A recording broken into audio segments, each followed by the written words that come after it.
కూటమి ప్రభుత్వంలో చంద్రబాబు నాయుడు గారు ముఖ్యమంత్రి అయిన రోజు నుంచి తిరుపతి పరువు ప్రతిష్ట ఎలా దిగజారుస్తున్నారో లడ్డూ విషయంలో చూసాం. మొన్న మనుషులు చనిపోయిన విషయం మనం చూసాం.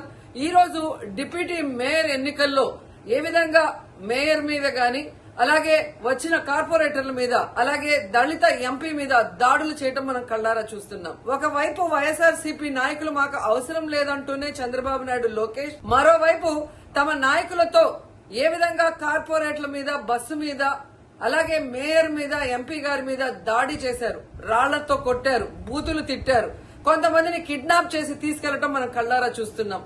ఇవన్నీ కూడా పోలీసులు చూస్తుండగానే వాళ్ళ ప్రేక్షక పాత్ర వహించినప్పుడే జరగటం అనేది ఈ రాష్ట్రంలో లా అండ్ ఆర్డర్ ఎంత ఘోరంగా ఫెయిల్యూర్ అయిందో మనకు అర్థమవుతుంది. అండ్ పవన్ కళ్యాణ్ గారు మీ ఎమ్మెల్యే, జనసేన ఎమ్మెల్యే తిరుపతిలో ఎంత దిగజారిపోయి ఈ రోజు కార్పొరేటర్ని కిడ్నాప్ చేస్తున్నారో ఒకసారి గమనించండి. నిజంగా మీరు చెప్పుకున్నట్టు చంద్రబాబు నాయుడు, లోకేష్, పవన్ కళ్యాణ్ మాకు 93% సీట్స్ వచ్చినాయి మొన్న ఎమ్మెల్యే ఎంపీ ఎలక్షన్ లో అన్నారు. మీది ఈవీఎం గెలుపు అని అందరూ కూడా అనుకున్నారు. అదే నిజం అనేది ఇక్కడ మళ్లీ ప్రూవ్ అయింది.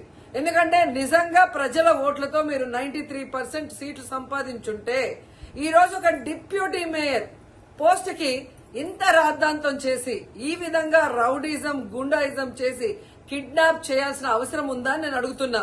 మీకు దమ్ము ధైర్యం ఉంటే, ప్రజలు మీ పక్షాన ఉన్నారు, మీ ప్రభుత్వం సక్రమంగా పనిచేస్తుంది, ఇచ్చిన హామీలు నెరవేరుస్తుంది అని మీరు నమ్ముంటే ఈ కార్పొరేటర్లతో రాజీనామా చేయించి మీ గుర్తు మీద గెలిపించుకొని మీరు ఎన్నికలు జరిపించుంటే ప్రతి ఒక్కరు మిమ్మల్ని శభాష్ ఉంటారు.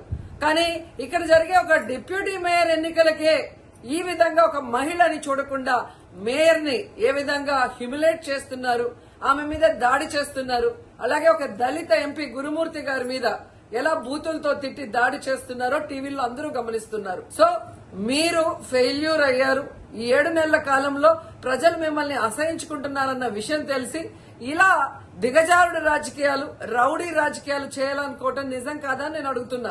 ఒకవైపు ఎలక్షన్ కమిషన్ మేము రిక్వెస్ట్ చేస్తున్నాం, ఇలాంటి కూటమి ప్రభుత్వం చేసే ఈ దారుణాలకి ఫుల్ స్టాప్ పెట్టండి.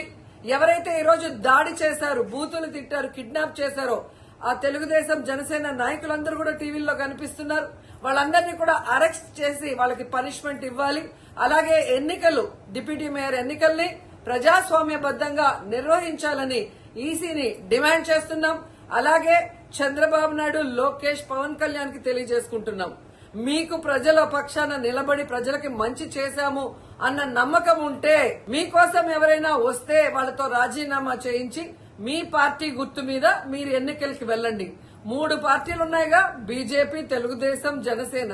మరి మీకు ప్రజలు ఓట్లేస్తారన్న నమ్మకం లేదా? లేదా ప్రజాబద్దంగా గెలిచిన కార్పొరేటర్లతో మీరు రిజైన్ చేయిస్తే వాళ్ళు గెలుస్తారన్న నమ్మకం లేదా అని ప్రశ్నిస్తున్నాను.